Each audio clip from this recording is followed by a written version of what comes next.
धन्यवाद स्पीकर साहब, आपने बोलने का मौका दिया। जितनी भी बातें यहाँ पे हुई जेजेएम को लेके, मुझे लगता है मेरी कॉन्स्टिट्यूएंसी उसमें कोई अलग नहीं है और कंडीशन सारी कॉन्स्टिट्यूएंसीज की वही है, मगर प्रयास ये रहना चाहिए कि अब आने वाले टाइम, क्योंकि गर्मियों का सीजन है, तो लोगों को पानी मिल जाए। उसके लिए मैं चाहूँगा कि डिपार्टमेंट अपना काम करे। लगभग 36 स्कीमें मेरे एरिया में भी हैं और उसमें से कोई कंप्लीट नहीं है। और इसमें मेरा अनुरोध ये भी है कि जो भी कंसर्न एमएलएज हैं वो इन स्कीम्स को मॉनिटर भी करें और जब तक वो ऑथेंटिकेट ना करें, इनके फंड्स रिलीज ना किए जाए, ताकि वो एक बार वो सेटिस्फैक्टरी रिपोर्ट आप कंसर्न एमएलए से भी ले लें तो ज्यादा अच्छा रहेगा। और जब पीने के पानी की बात आती है तो हमारे चाहे सिटीज हो चाहे गांव हो, तो बड़ी जगह हम देखते हैं कि cities have become dumping ground, जहाँ तो डंपिंग एरिया रिवर्स के पास है। तो मुझे लगता है कि ऐसा, आज इधर कैंसर की बात हो रही थी या ऐसी वाटरबोर्न डिजीजेस की बात हो रही थी, जब हम प्लास्टिक या गार्बेज पूरा रिवर बेड के पास डंप कर रहे हैं तो फाइनली वही हमारे घरों में आ रहा है, वही माइक्रो प्लास्टिक हमारे घरों में आ रही है। तो मुझे लगता है कि इस पे एक लॉ बनना चाहिए कि कहीं पे भी जो डंपिंग साइट है वो रिवर्स या हमारे वाटर स्प्रिंग्स के पास ना हो। एक सबसे इम्पोर्टेंट मुद्दा ये है कि जेजेएम स्कीम्स तो लग जाएंगी, मगर उनको चलाने के लिए लोग चाहिए।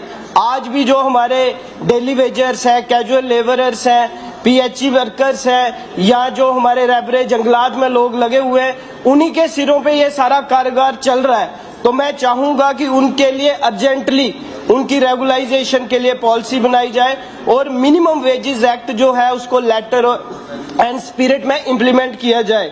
ट्राइबल अफेयर्स की बात करूं, जैसे ST2 स्टेटस तो मिला, बड़े सारे लोग ST2 में आए, मगर आज भी जो ट्राइबल लोगों के लिए जो इंफ्रास्ट्रक्चर है, चाहे वो गद्दी हॉस्टल्स हैं, चाहे डिस्ट्रिक्ट लेवल पे बॉयज एंड गर्ल्स की बड़ी कमी है। तो मैं चाहूंगा डिस्ट्रिक्ट लेवल पे बॉयज और गर्ल्स के लिए अलग हॉस्टल्स बनाए जाएं। और एकलव्य मॉडल रेजिडेंशियल स्कूल्स की बात आई, हमने, मेरा जो एरिया और मनकोटिया साहब का, it is full of ST population, specially जो गद्दा ब्राह्मण है, गद्दी है, सीपी है, और हमने लैंड भी आइडेंटिफाई करके दी है। गुल्ली गला में रसलीगदेर ने एक जगह है, वहां पे लैंड आइडेंटिफाई करके दी है। मैं चाहूंगा कि वो प्रपोजल भेजा जाए। हमारी 5 पंचायतें जहां मुझे लगता है 80% से ज्यादा ST पॉपुलेशन है and it is a well deserving area. इसके बाद रिजर्वेशन इन प्रमोशन की बात आई, अभी उस पे हाई कोर्ट का भी फैसला आया है और बड़े दबे कुचले लोग हैं जो SC और ST बिरादरी से बिलोंग करते हैं और बड़ी मुश्किल से वो नौकरियां ले पाते हैं, बड़ी मुश्किल से पढ़ पाते हैं। रिजर्वेशन इन प्रमोशन इम्प्लीमेंट करना चाहिए। और जैसा हम मानते हैं कि 6 अगस्त 2019 के बाद the entire constitution of India has been implemented in Jammu and Kashmir, so is the article 16(4)A and article 16(4)B, तो उसको इम्प्लीमेंट करना चाहिए। और जो रिजर्व कैटेगरी के लोगों के बैकलॉग्स हैं, आर्टिकल 16(4)B उसके बारे में जिक्र करता है, उनको भी एक सेपरेट क्लास ऑफ एडवर्टाइजमेंट से आपको नोटिफाई करना चाहिए और निकालना चाहिए। इस माध्यम से मैं आज याद करना चाहूंगा हमारी स्वर्गीय रजनी बाला जी, जिनकी टारगेट किलिंग हुई थी कुलगाम में। तो इंटर डिस्ट्रिक्ट ट्रांसफर पॉलिसी जो लोग हमारे वर्किंग हैं कश्मीर में, उनके लिए होनी चाहिए। और इकोलॉजी एंड एनवायरनमेंट की जहां तक बात है, पहले तो बहुत बड़ा मुद्दा हमारे साथियों ने भी बोला, इज अबाउट इलीगल माइनिंग। आज जो भी अप्रूव्ड ब्लॉक है या अनअप्रूव्ड ब्लॉक है, जो माइनिंग वहां पे दोनों ब्लॉक्स में हो रही है and it is unregulated mining. तो मैं चाहूंगा चाहे वो अप्रूव्ड भी ब्लॉक्स हैं, it should be A regulated mining और उसको प्रॉपर रेगुलेशन उसकी होनी चाहिए।